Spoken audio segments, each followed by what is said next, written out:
Hello there. How are you? I'm good. How are you all? Good. We're going to let you do an introduction. Give you about, you get 1 minute. I'm Sue Montenegro. That's my introduction. I have about nine and a half years of municipal experience. Prior to that, I did have other public service experience, about 10 years as a pastor in a Methodist church. I have 4 children at home. Well, not at home. I have 4 children. 2 are grown and married. I have a grandchild and an exchange student that lives in Norway. I know it's personal stuff that I'm telling you, but you'll learn more about my experience as the interview process goes along. And I'm just excited to be here. Thank you. So we will jump right in. I guess I'm starting off. First question. Tell us about your employment history and professional qualifications. How have they prepared you to meet the challenges of serving as city administrator for the city of Lathrup Village? And is there anything you would like to tell us about your qualifications you haven't already sent us? My experience, I'll start with that. Most recently, I was in Eaton Rapids for just almost, well, a little over 3 months, about 97 days. And as I explained at the reception last night, when I was asked about that, sometimes there just are issues or situations that come up where it's just not a good match. If you're dating somebody and you get into that and you think, ooh, this is everything I wanted. And once you start dating, you realize maybe not. So we amicably separated. They kept the children, which are the staff. They're not my children, but I do miss them immensely.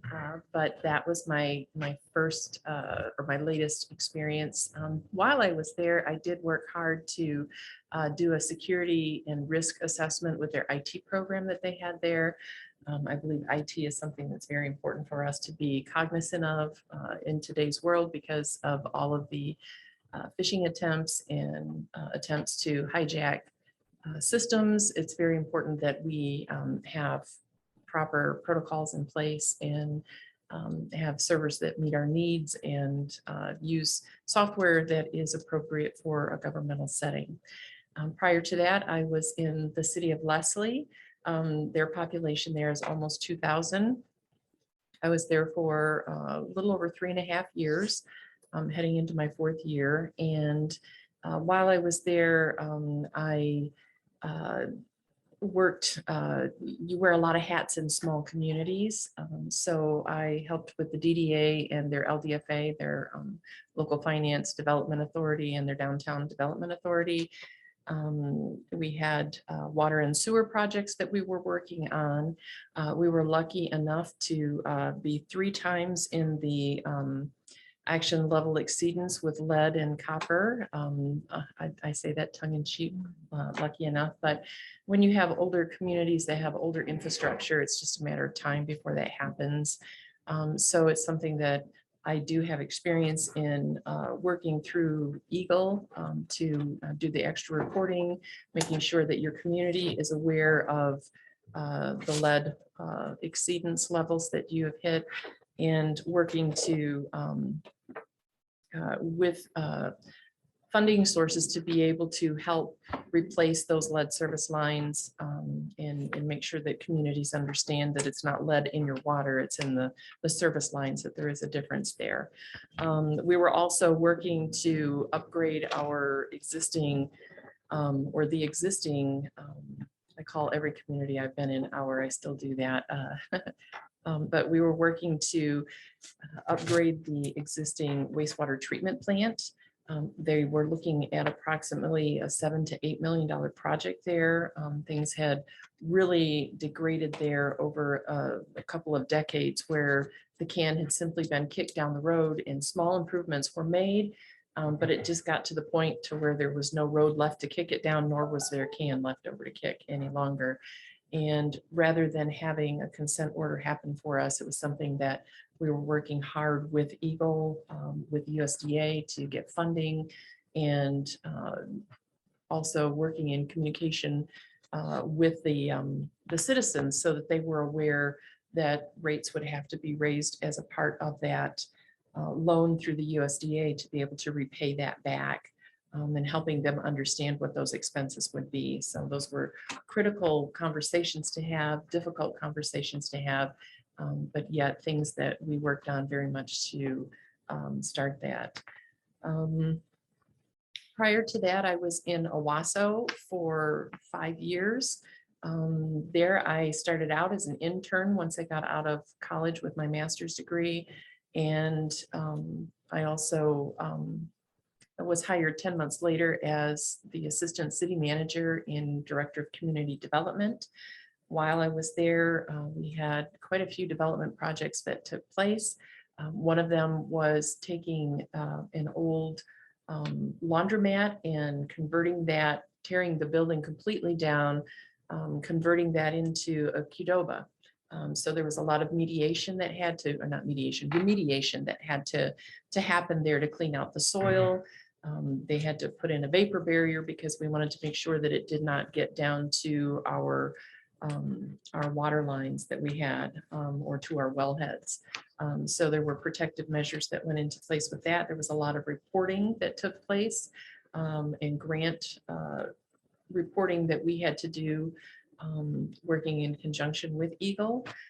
Also, while we were there, or while I was there, there were quite a few upper story rental rehab projects that we worked on. And during that time, we converted, I want to say 12 units into rental apartments over storefronts using MISHDA funds, and also using money from MEDC as part of that, the Michigan Economic Development Corporation, and using community development block grant funds. And another project that was there that was instrumental was the city had taken ownership of a parcel of land that had 5 different parcels in it. So they were all contiguous, and it was part of our brownfield development that we had out there. The city did not want to become the developer. However, through the process of the other businesses taking off, there was one large chunk of land, about 20 acres out there, that just never sold. It was landlocked. It had a lot of issues that needed to be addressed with it.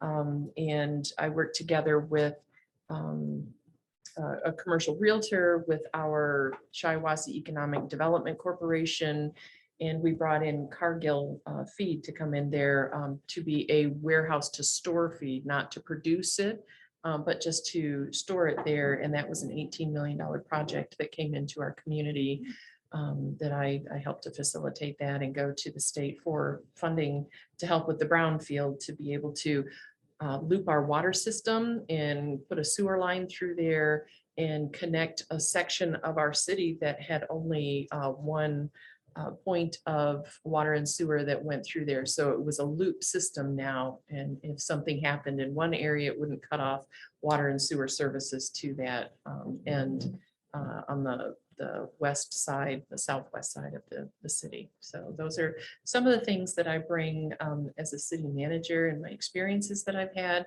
that I think make me a strong candidate for this position. Mhm. Okay, so what's your philosophy regarding community engagement, involving residents in the decision-making process, and keeping residents informed regarding critical issues related to the community? Please provide specific examples of how your philosophy is implemented within your most recent position. I think, and again, I didn't get so much into that because I was there for such a short time in Eaton Rapids. I'll go back to Yeah, you can go Leslie. back to that. Yeah, that I think that it's very important to have the citizens' input on things. And I believe the sooner you can start that process, the better, because they're more aware of what's going on. None of us like to have something sprung on us at the last moment. It may be something that we have no other option of how we deal with it, what our answers would be, what our options are. But to be told, this is what you're going to get, and period, that's it. I feel like I don't have any choice in that matter. And I kind of react to that a little bit. I'm no different than any other citizen out there. When you can tell somebody from the beginning, okay, we have this issue going on, we would like your input, or we would like to inform you most of all of what is going on. Maybe there isn't a lot of input the community can put into it, but making them aware of what the situation is and what the options are in front of the council, in front of the city as a whole, really helps to bring knowledge to them. And knowledge is powerful. If they don't have, I guess in my philosophy, if they don't have the narrative in front of them, they create their narrative and it may not match up with what their actual facts are. So to me, it's better to give them the facts and to continually answer those questions based upon those facts and bring that back so that everybody has a more well-rounded input in thought of what is going to happen. It's not always easy to take the medicine that comes along with that, but it's a little easier to swallow when you know the whys and what the outcomes are if you don't. So that's kind of my philosophy on that. Can you give us specific examples where you've kind of implemented that in a project or a program development or some type of specific example? In Leslie, we were working on the wastewater treatment plant and the sewer rate increases. And rates had not been increased. I'm really keen to looking at water rates and sewer rates to make sure that you are meeting the needs that you have for your own infrastructure, because you're just shooting yourself in the foot if you're not doing that. It's something that is painful, but it's something you have to plan down the road. And it's not a one-time I paid for the replacement of this. Now I shouldn't have to pay any additional charges for the rest of whatever. You still have all the rest of the system to still be aware of, as well as the maintenance that is there. You don't buy a car and never put oil in it, or, you know, wiper fluid, or change the tires or belts, that kind of thing. So to have those conversations, have town halls, those were important. In Owasso, I did the same thing with some of our redevelopment programs that we were working on. And outside of redevelopment, Owasso, it was one of the first communities that decided to allow the sale of medical marijuana. And as community development director, it was my obligation to make sure that I communicated that to as many people as I could. So we held workshops on this.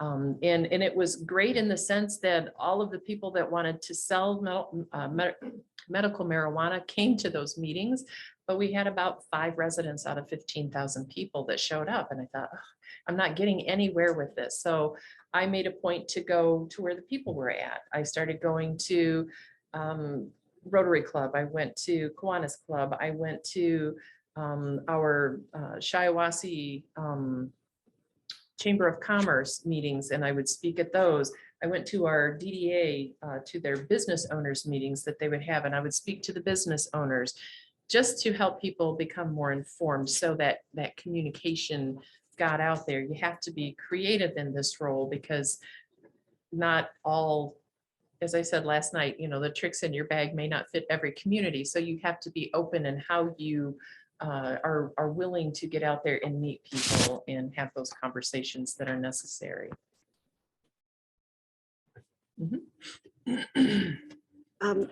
Different people respond to information in different ways. Describe a specific situation that required you to communicate with a diverse group. How were they diverse? How did you adapt the information to the needs of the individuals? This is probably a little harder question for me. Where I live is pretty homogeneous, and other than the diversity of men and women, that's about the extent of it there. And as I shared last night, I'm married to somebody that's from South America, and my children have darker skin and black eyes and dark hair. And my daughter recently came out as queer. So learning the languages to be able to speak in those more on a personal level, I think for me, when I have conversations with her friends, Some of them are non-binary, so having to learn to speak in they, them, or the pronouns that they prefer is important. Recognizing the talent that people have, regardless of where they come from, what they look like, their age, their socioeconomic standing, the color of their skin, their ethnicity, any of those things is very important. And in my own family, as a white person, I have not had the same struggle that my husband and my children have had in a very homogeneous community.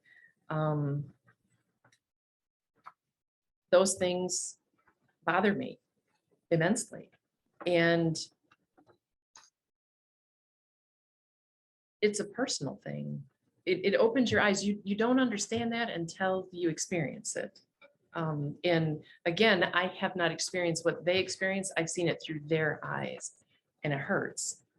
So it's important to me to make sure that I understand the group that I'm going to talk to. I may not understand all of their thinking, but that I'm open, that I listen, that I try to communicate in ways that reach where they're at.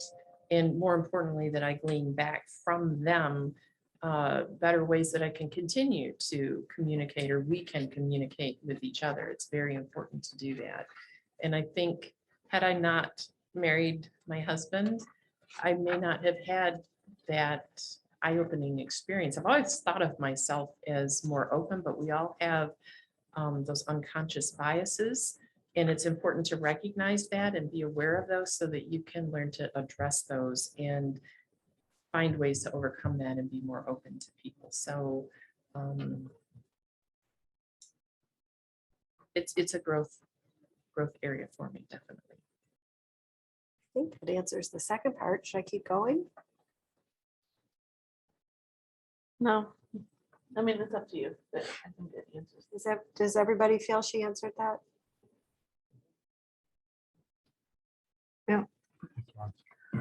Can you share an example of a decision you made upholding policy or regulation that you knew would be unpopular with your superiors in the organization? Describe the decision you had to make and what you had to do to prepare for any fallout.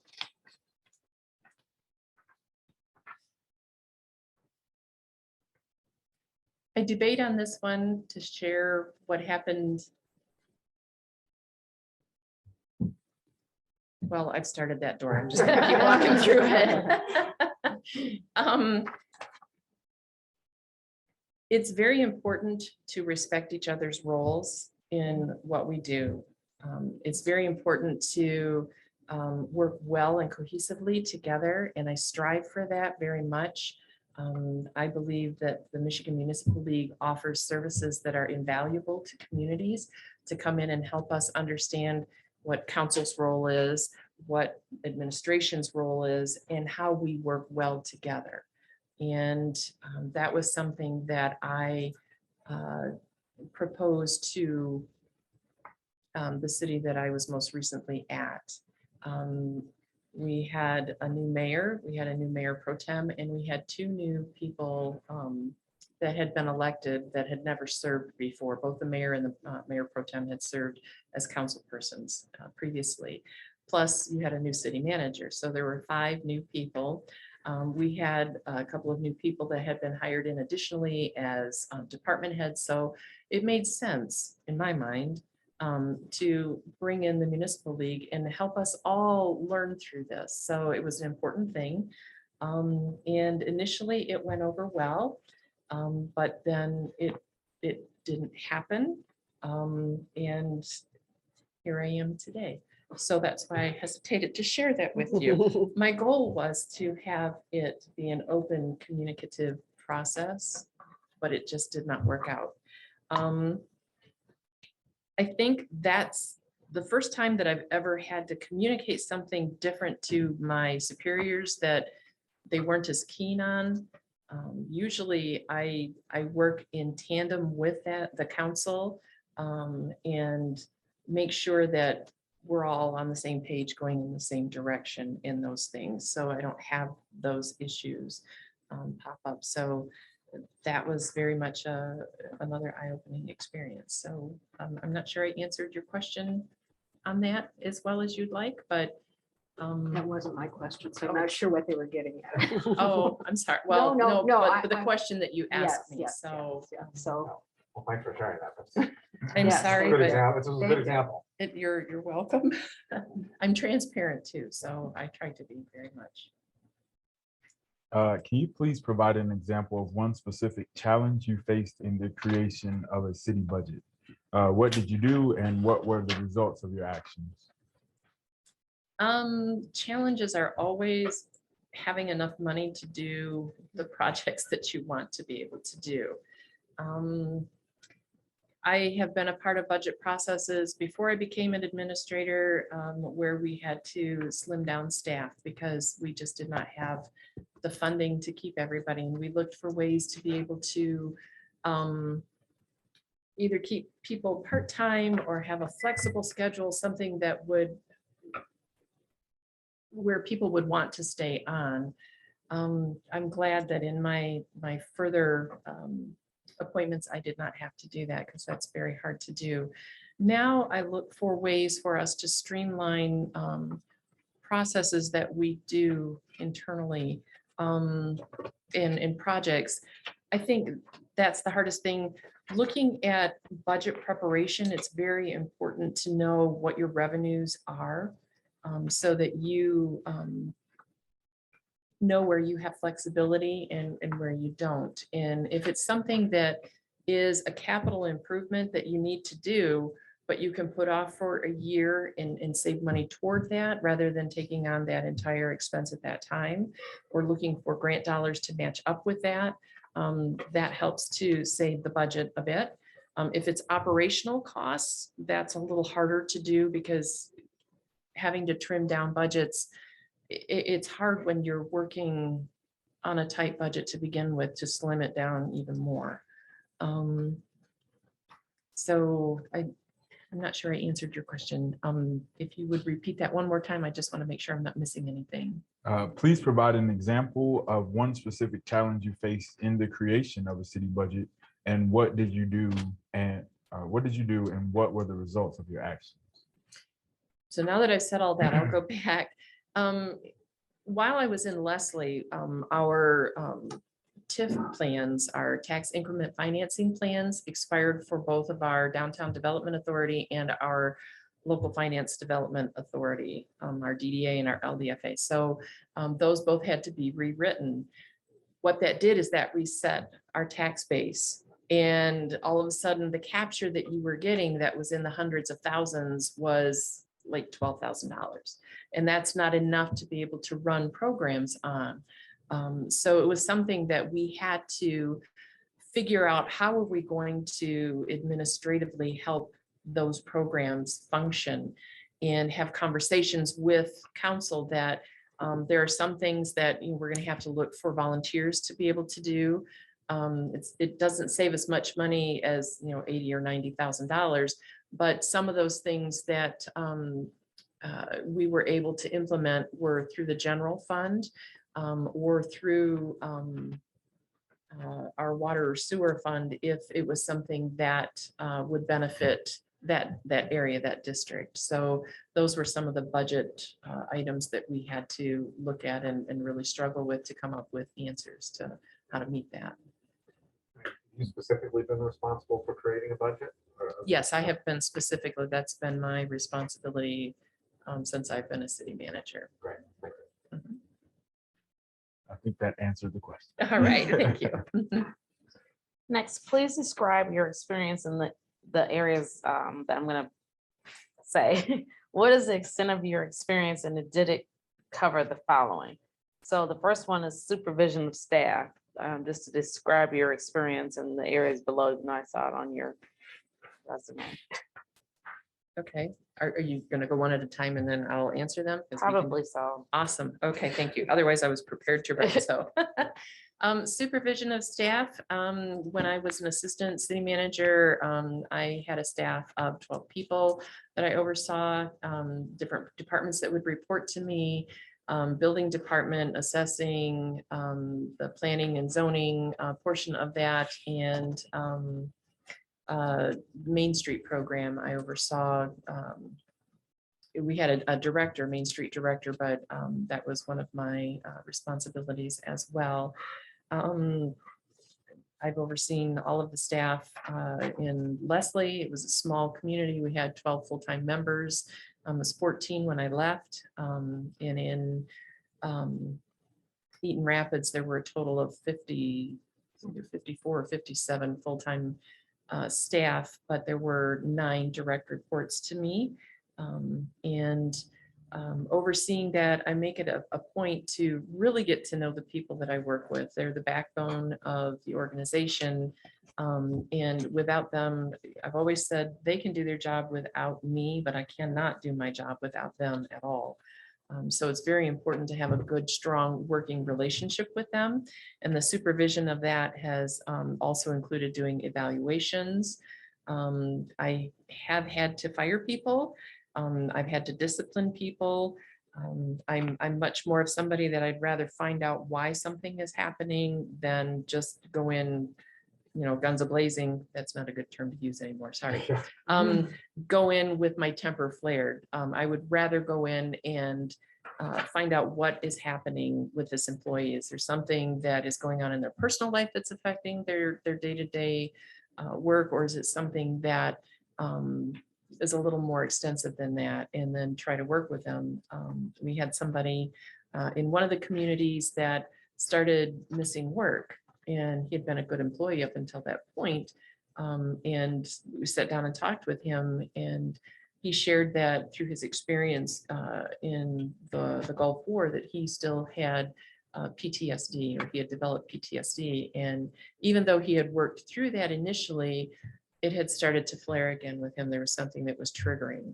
And we worked with him. We gave him time to go and get back into therapy. He had stopped going to therapy at that point in time. So it was something that was beneficial, to make a difference in his life. And it's very important, if you have good people, to really continue to invest in them and work through those issues, I think, because I talked too much. I tell you that already last night, but I believe that it's important to really have a good working relationship with them. I'm more of a team member and prefer to be a part of the team than to be the boss. But I am the boss when I need to be, and it's just my attitude on that. The next one is personnel and labor relations, but since you went into personnel kind of already, I'll just do labor relations. Yeah, in Owasso, I would sit in on their labor relations, their contract negotiations that they would do.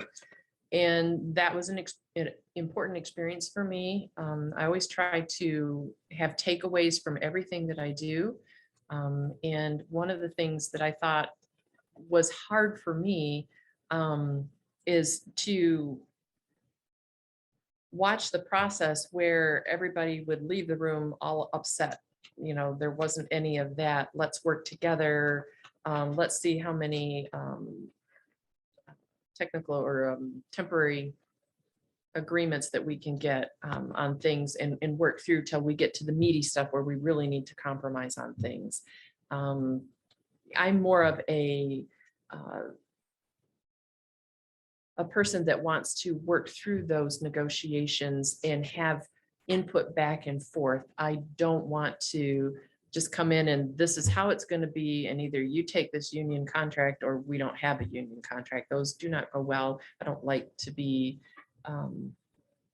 divisive in that manner. So it's important to me to work through that. There were 5 union contracts in Owasso, 4 union contracts, 5. So there was police, there was patrol and command, there was the AFSCME, which is for the Department of Public Works, and then there was fire for both command and their officers that were there. So it was nice to be a part of that as I was learning about this. But when I came to Leslie, it was very important to me. I negotiated both the police and our Department of Public Works contracts. And then in Eaton Rapids, I had just started the negotiation process with our patrol there in Eaton Rapids, and was in the process to work that through. So I've had pretty extensive experience in that. The next one is grant application and administration. Yep, I have worked with both CDBG, the Community Development Block Grants.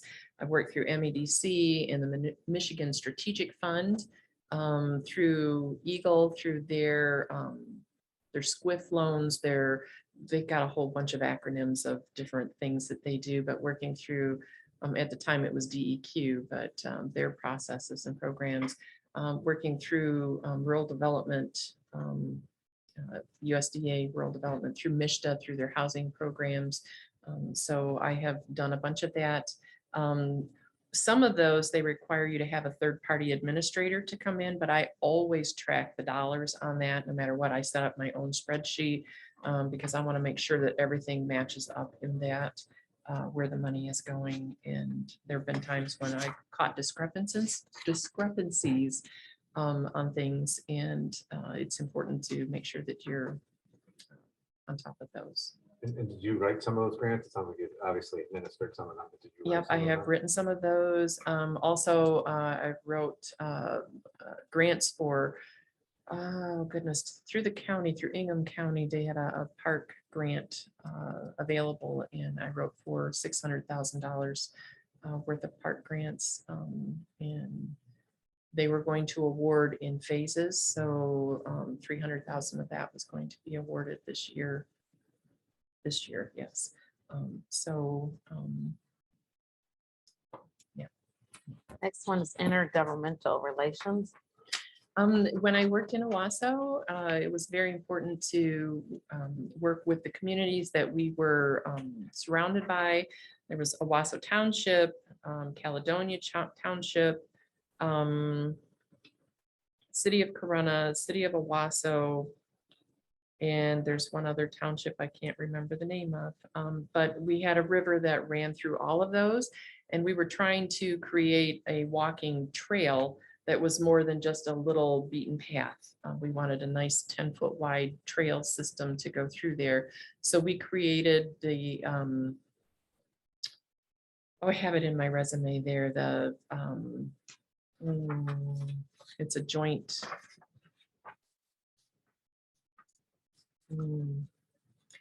Anyway, the authority, it was through these different organizations, these different entities, municipalities. And I was one of the voting members on that. So it was very important for us. I took our GIS program that we had at the time, and I broke down each section along the river, how much that was in each of those communities.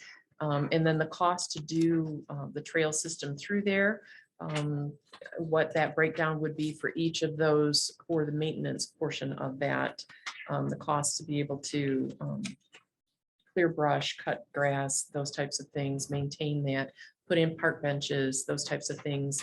So through that intergovernmental agreement, those things were put together in the, I still can't remember the name of it, darn it, but that's all right. But it was something that took a lot of input from the communities that were involved and from the various administrators and for people that were a part of that. So Thank you. I just have four more. just 4 more, okay. Public Works. Public Works. Again, in Leslie, we were such a small community.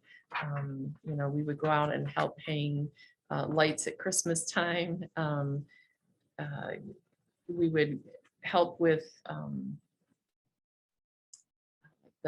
we would have a trash where people could get rid of household items twice a year, once in the spring and once in the fall. So we would set that up with DPW to work with Public Works on that.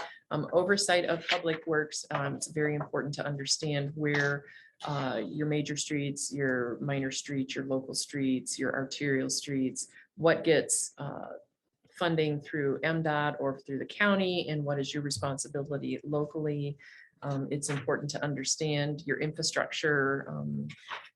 Working with GIS, it was something that I had. I don't know if you guys have GIS here, but it's critical to have that to be able to map out what you have in your community and know the assets that you need to replace and the life of each of those assets. So I've had extensive work that started in Owasso when I was an intern, getting into working in Public Works Department, looking at getting a spray patch machine to help fill potholes. The road would break down around where you filled that with the spray patch machine before that would break out of there, as opposed to using cold patching, which after a few times of hitting it with a car, it comes back out and makes a hole even bigger. So I'm a very big fan of spray patch technology.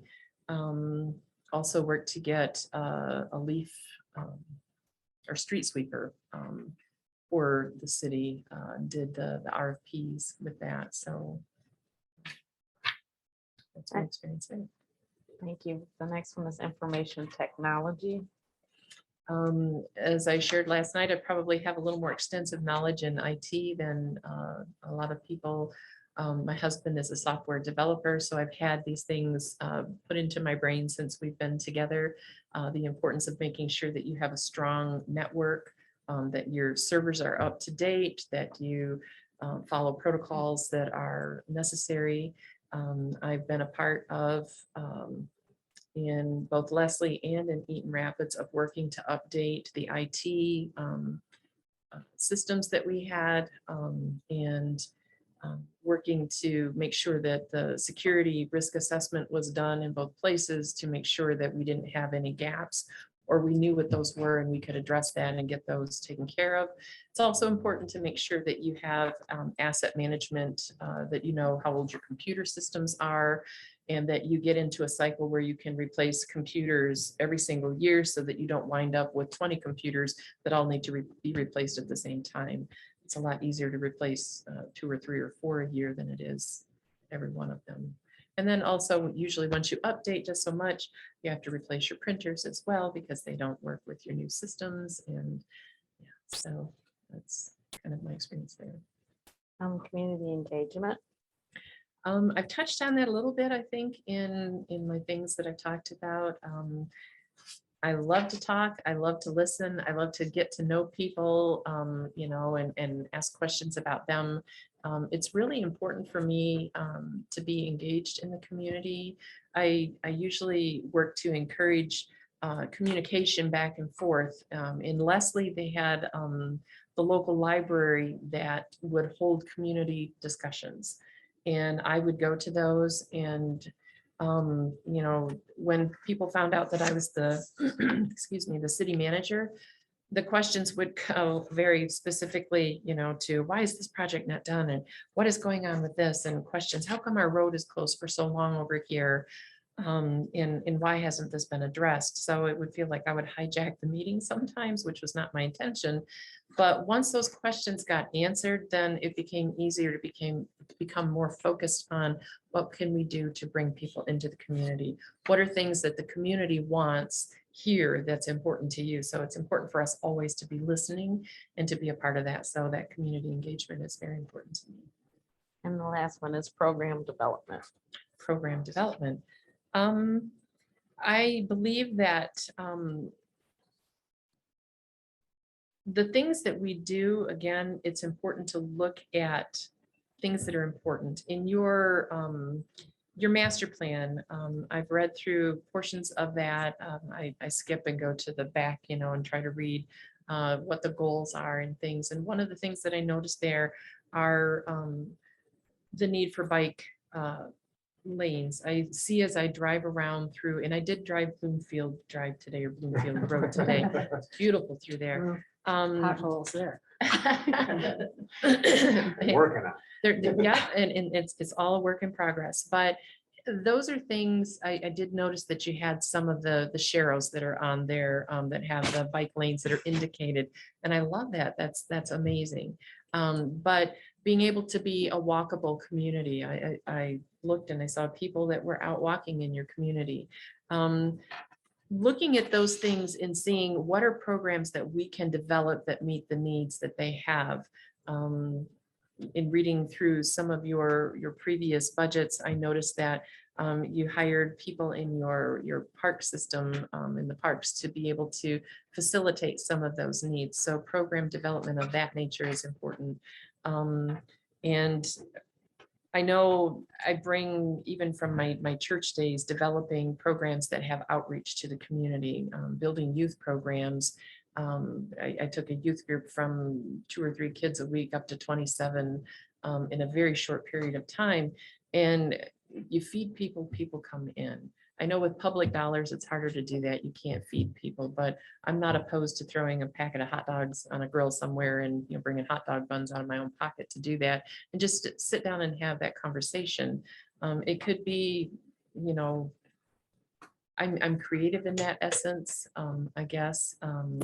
Programs that I have myself created outside of the church things, I probably have not created new programs as much as I have worked to build existing programs. In Owasso, I worked with the YMCA that was there to establish programs for kids to be able to come out and play tennis, to play basketball.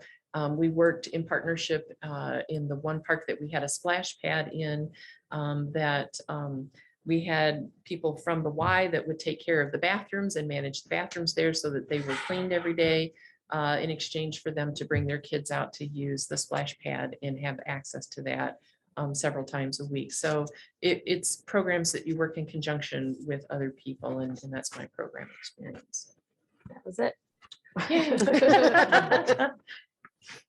Okay, so the city administrator position requires you to respond to many requests in a short period of time. How have you assured promptness, accuracy, courtesy under these conditions? And what specifically have you done in the past, so techniques and systems and so forth, to ensure effective communication and follow-up, both from you and from your staff? Yep. One thing that I do, each community that I've ever been in, I buy a notebook. And it's my own journal that I write in. So I go back and I make sure I'm always learning from other peers of mine that divide it up, that these are my meetings that I attend. These are my community engagements that I attend. These are my to-do lists that I have. And they have it broken out in that notebook. So I flip to that section in my to-do list. I always write myself notes in that. And then I go back and I check those off as I attain those.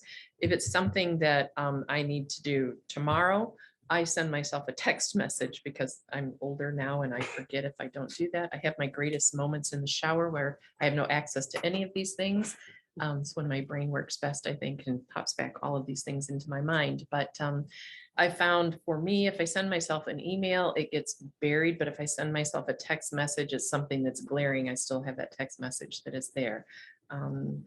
It's important also, I try every day to return phone calls to people that I have. There have been days where I just simply could not. I make sure that that's something that I do the next day. When it is things that involve staff, I make sure to follow up with them. Sometimes if it's things that I know that I have a week to complete this, or if we have a council meeting and I have a directive from council that, I would like this put on the next agenda, or I would like information on this. Whether it's, can I send the information to you all in an email so you have it and we can discuss it, or do you prefer that I bring it back to the next meeting? I make myself notes on that accordingly, when to follow up with that. And then Outlook has great little notifiers in there that you can remind yourself that you didn't do this yet, get it done. So those are the techniques I use. Okay, please describe your experience in the area of economic development and share examples of projects or initiatives you were directly involved in this area. Yep, I can go back to the Qdoba in Owasso and that economic development there, working with the owner to bring them into the community, working with DEQ at the time to make sure that we had the funding that was in place for that, the cleanup that was done. Things get, it's always exciting in municipal work when you're doing economic development because things can get a little off kilter at times, and you always have to be the person kind of pushing it back the way that it needs to go and keeping it in line and working with others to do that. Working downtown in our facade grants that we would do, because Owasso was a main street, we were allowed to do conceptual designs through Main Street program and give conceptual designs back to those people that wanted to participate in that. My first lesson that I learned is never enter into a verbal agreement with anybody. Because even though everybody else pays for their fees, there will be that one person that says, I didn't sign that document. You never presented a document to me. So from there going forward, always learn to have your I's dotted and your T's crossed and have those documents done. Those are great programs, is something that still continues in Owasso to this day. It was quite a huge catalyst working to bring in the Cargill Corporation into Owasso was huge. Leslie was pretty built out. In the industrial park there, the city had voted to allow for grow facilities for both medical and recreational marijuana. So all of a sudden, property that had sat vacant for probably 15 years, now all of the land except 8 acres had been sold off. And that 8 acres is still pending to be sold, all for grow facilities out there. That was something that the decision to allow the sale or the grow facilities to happen was already in place when I came on as city manager, but the sale of the land and working with city council and the city attorney to facilitate those things. That was something that was part of my responsibility as the city manager at that time. Working with businesses in Leslie, we brought in Boss Cider there. It was a cider company that came in. They had a Bad's Brewing in Mason, which was 9 miles north of Leslie, and they wanted to expand. So I courted them and held their hand and brought them in and got them into Leslie, which was huge. We pre-COVID, the streets or the main street there in Leslie was packed every night of the week. And of course, when COVID hit, that was very difficult for a small community to go through that. But part of that economic development too was looking for grants for those businesses. And I was on every town hall call I could get on with every congressperson that was out there, to the point of where one of the congresswomen, Alyssa Slotkin, actually called me and said, we would like to come to your community and visit you and see what is going on, because you're on every single call and you keep saying your community falls through the cracks because it's so small. And it was amazing to have her come and walk through the community and meet people there and hear stories. And it did make a difference. We did start getting funding that was happening because she was sending letters with their grant applications, pulling for them. So it's just being willing to make calls and be available to people and bring them in. So that economic development portion of that, community development portion of that is very important. Thank you. Mhm. Okay, please describe a major accomplishment you achieved in your current or most recent position. What did you accomplish? How specifically did you go about making this happen? What steps did you take? Covered a lot of things already. Yeah, I Something think else I've given all of my examples that I could give. So one of the things that we worked on in Eaton Rapids short term was they were going to tear down a facility in the park that had bathrooms in it and storage for the baseball fields and the soccer field that they had there. And they had set aside $200,000 to do this. So I questioned when I got in there, why are you spending the city's money that we could use on other things when there are grant dollars that's available through the Department of Natural Resources? You can go in and get park money to upgrade, redo, depending on which grant you're seeking. That's another grant that I have written and administered was for Recreation Passport. But we were going to apply for a grant through the DNR and utilize that money in other ways so that we could then take that 200,000 and make it a larger park structure.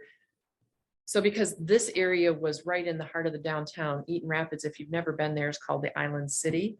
And the downtown is basically on a small island. It's surrounded by water. And the park system was right across from the island there. And that would allow us to take some of those dollars and go down into another community that had a park, but it didn't have newer equipment. So we needed newer equipment. We wanted to put in a walking trail system because that's where our older population lived primarily, and it was closer to the hospital. So the hospital was going to contribute to that as well, so that we had a walking park facility that was close to the hospital, and it could be used for part of their physical therapy program as well. So it was something that was in the works, but I won't get to see happen. So those were things that I was working on there. Mhm. Okay, can you please provide an instance where you had a challenging or low performing employee? Or what was the issue and what specific steps did you take to help improve the employee's performance? Second question, did the employee's performance increase after your actions? I'm gonna keep going, so just keep this in your mind. Please provide an example where employees strongly disagreed on the solution approach to an issue, and how did you specifically handle this situation and bring the group to a consensus? And I'll repeat when you need me to. Well, I did talk about the young man that was starting to miss work, that worked in our public works, and sat down to find out what's going on.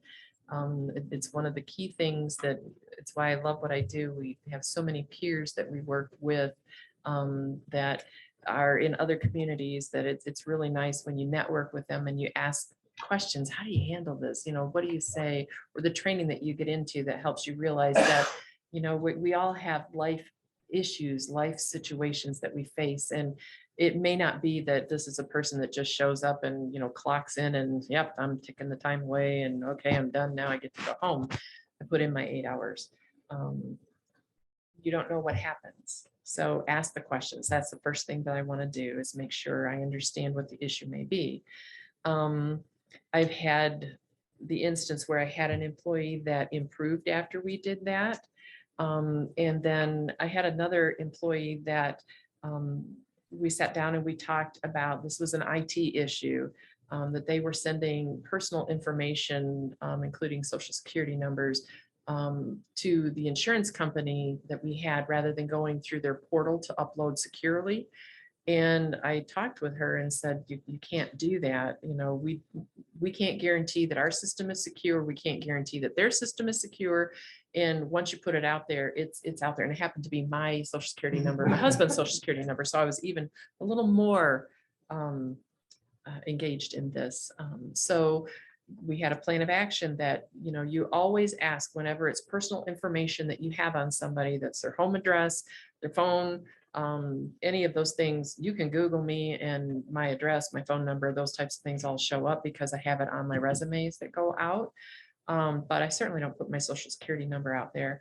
My husband does everything he can to be off the grid, even though he does software development, because he wants to protect his identity. It's very important. So after talking with her, she got really upset with me, and We had conversation. She used a few expletives with me, and I told her that you're going to be on probation, for the next month. And please know that if this happens again, because of the severity of this, I will have no other option than to fire you. And lo and behold, about 2 months later, so she was off her probation, she sent our police department's information again and had their cell phone numbers, their personal stuff, which you may have work numbers that are fine to have associated, but your police, you protect that. You don't want to have that out there unless they say that that's fine. And I had to terminate her on that. That was a tough thing to have to do. But again, you cover the bases. You had your verbal warning, you had your written warning, you follow the protocols to make sure that you protect the city as well on those things. I'm not sure how far down your list that I have gotten, if there are more things. I think you answered the question. Oh, all right, there you go. Phew. Oh, it's my, I'm sorry. Oftentimes the city manager will have to deal with the media. Please provide us with an example of how you have effectively used the media in the past. What was the situation? How specifically did you interact with the media? And that means in what format, print, television, and radio? And what was the results of this interaction? I've had a good reason to be on the news, and that is to share development that is happening, projects that we're doing in the city and the positive effects that will have for the community, giving tours of things. And then I have had reasons such as exceeding the lead levels, and it didn't help that Eagle misreported what they said to the local news and said that we had exceeded it in 10% of our homes, which is not what we had done. We had exceeded in only 2 homes in the community. So it's 10% would be like 120 homes or on 200 homes in your community as opposed to just 2 homes. So I had news reporters calling me continuously asking about that and having to clarify that. So for me, I had a written statement that I read so that I would not get my facts mixed up. And it was very important. I also talked with council so that they were aware of that situation. And the mayor and council all decided that I would be the person that would talk about this because I was most familiar with the lead service lines and the issues that presented. There are times that it's better for the mayor to speak, but at this point, they put that back on me. So all of those conversations came to me, and the next time that we exceeded our lead levels, I didn't get any calls from any reporters, so everything worked out well. And this to follow up, social media has become both an important and sometimes controversial means of communication to a city's residents. Please provide an example of how you have used social media in the past to effectively communicate with a city's residents. How did it work out? Okay, another great one. We had a fire north of Leslie in the township, and we had a joint fire department with the township. So our crew went out to handle this fire that started in a barn, and it soon spread into the acreage there and then jumped the road and was heading towards another house, and we had a wildfire on our hands. We had 26 departments that responded, including departments from Dearborn down around this area, which was amazing to me. But we had tankers that were coming. We were the closest water supply. We had tankers coming continuously to fill up to help put out that fire. And we started to notice that the water, when you stir it up enough, the water turns different colors. And then we started to have low water pressure. We never exceeded where we emptied our tank, because once we got to the point, we had our DPW that was working on that as well to monitor the tank, the pressures, the levels that we had there. And then we started sending people to Mason, which was just a couple miles farther away, so that we could alternate and keep that pressure going in both of them. But after a couple of calls, what's going on? we put out a blast notice to everybody in our community, and we have a city Facebook page, but then there was a Leslie News Facebook page, and you would get more people on the Leslie News than you do the city one. Why, I don't know, but we put it out there on both of those, and it reduced the calls significantly that we started to get. And then people started commenting, put out their message that fire department is responding. As of now, there are 26 other departments that are there, tankers that are coming in, blah, blah, blah, the information that was there. Please keep our guys in your thoughts, that they stay safe and that the fire is put out quickly. And it turned that, I have no water, my water is brown, what's going on, to, oh, can we bring sandwiches? What can we do? Our guys are great. Keep everybody, what's going on? How can we help? Keep the roads clean, keep everybody off. Don't go out in this area if you don't have to, those types of things. So it turned a situation that could have been really difficult into something that everybody was supportive of. So. Thank you. Mhm. All right, See the time? Do we keep going or do we just? Go ahead. Is there one Go more? ahead.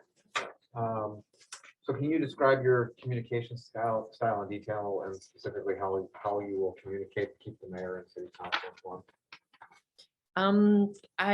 In my most recent, in Leslie, I started to do this as well. I have a very detailed report that I send out with every council packet. It lists out training that we have going on, if there are promotions or anything that's happening operationally, if we have events that are coming up, just so that it's a blurb up at the top. And then I talk about our projects that we have going on, and I list out where we are so I can update that continually, so that you know where we are at any given time. If somebody asks you where we at with this lead service line replacement over here, or the sidewalk replacement, whatever it may be, you can look at the sheet and say, well, according to this, the latest news that I have is this. It helps to keep you informed. I also send out a weekly update to council. I believe important information goes out to everybody. It's important to make sure that there's nobody left out of that. And I try very hard. I also work with council to make sure that what I think is sufficient meets what you think is sufficient. And I ask you all to look at that and as a group determine what meets your needs, because what may work for Barbara may not work for Karen, or may not work for Jalen, or may not work for Bruce, or may not work for Kelly, so it's important that we do that collectively to make sure that I'm meeting your needs. And I always say my door is open to you, to please communicate back to me. It's important that if there's something that you're aware of, make me aware of it, because I may not be aware of it and I can't address an issue if I don't know what it is. So that's kind of how I go about doing those things. Thank you very much for all the information and for being here. And I wanted to just give you about 2 minutes to be able just to do some closing thoughts, or something that you think that we would need to know that we haven't learned about you.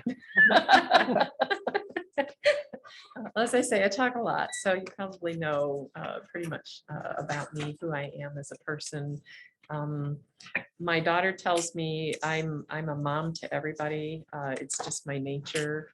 I don't do it disrespectfully, but I care about people, so I want to make sure my people are okay, and I take everybody under my wing. I want to fix what I can, work towards making a positive impact, a positive change, and do it in a most humble and respectful way that I can, because I believe we do make a difference in what we do. And, 10, 12 years ago, I had no idea what this was all about. But I've been a public servant for all of my life. It's just ingrained in who I am. And there's amazing things to be done in municipal work, and I love being a part of it. So thank you for the opportunity to interview with you. And I look forward to hearing whatever it is. I'm sure the candidates have all given you good information, and you have a tough decision ahead of you. So thank you so much for the opportunity. Thank you so Thank much. you.